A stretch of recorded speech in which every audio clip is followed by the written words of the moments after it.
Welcome, folks. Welcome to another Let's Talk. I'm Black Templar, and today we're going to be talking about Blood Bowl.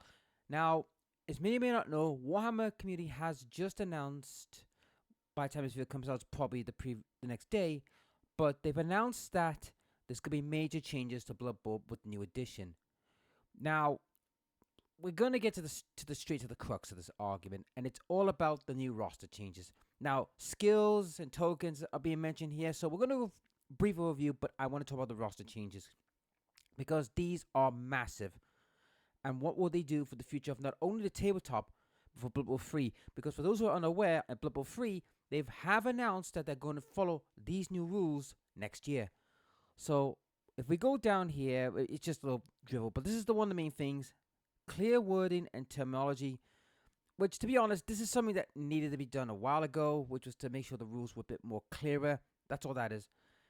We also have things called secure ball action, which is like already revealed in the previous article. It just tells you about that. But to be honest, it's one of those things I'm not like totally interested, because to be honest, we all knew this was going to be coming. So blood tokens, it's about like the new things, like what they're doing. This is for mainly guys for tabletop, not for the computer game, but for the tabletop. It is an interesting thing, with this new thing to help people like put on a player and says, right, this is what's going on and all that, if you know what I mean. Now, the passing game, that's taken a bit of a change. So, in addition, many players have it. Passing ability improvements means that it's not just throwing that can throw the ball, although it's definitely still the best at it. So, basically, it's about like, passing's being a bit more refined. That's what that is. But this is one of the things I want to talk about: the new skills and traits. So basically, it's telling us now we're going to have some, better skills, newer skills.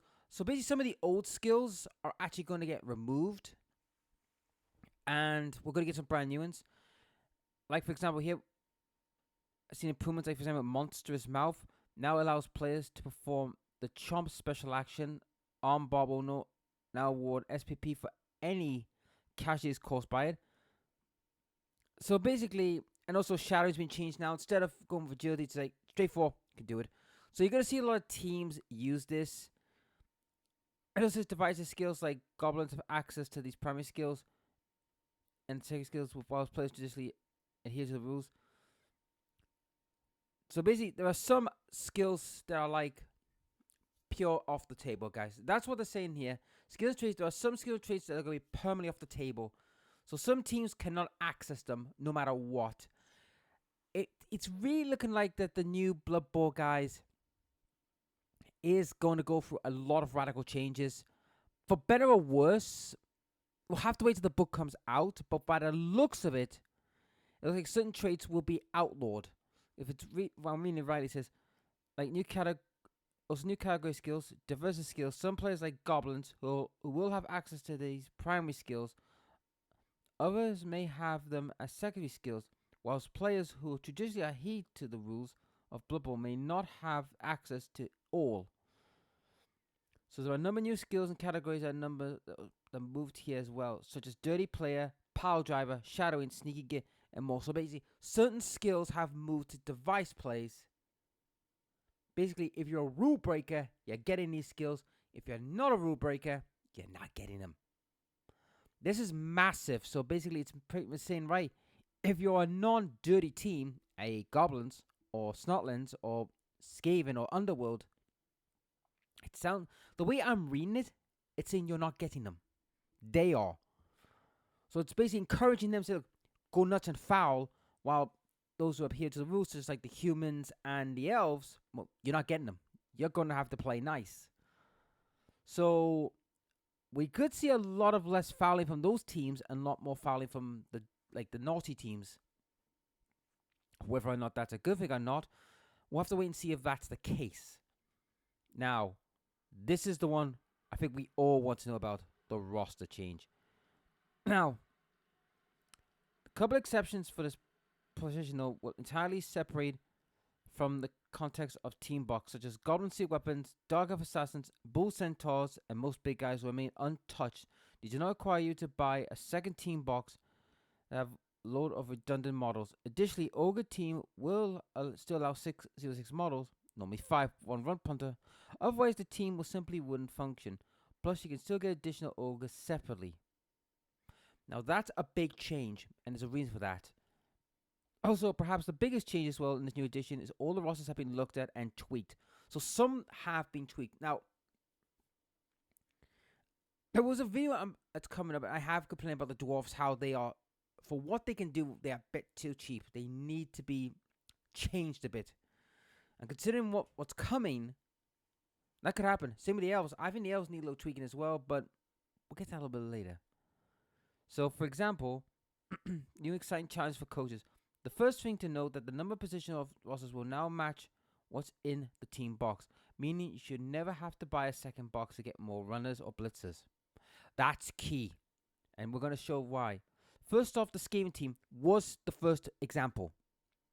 2 gun runners only, but the blitzers will gain a movement and strip ball. Dark elves can only take 2 blitzers, but their runners gain punt, and their assassins gain hit and run, which now works with stab. Interesting. Shambling Undead can now take 2 ghouls, but these gain regenerate, and their zombies gain eye gouge. Now, just from this free alone, tells us a lot. And I'm going to tell you why. First off, the Skaven. 2 gutter runners only is massive. That means the old 4 gutter runner blitzing down the field, or chain comboing, or using a shotgun techniques for your throwers is gone. So that means you're going to have to make do with clan rats. Now, what does this mean for the game itself, Blood Bowl 3, with this kind of setup? Well, a lot. You see, a lot of teams still use the 4, gutter runners.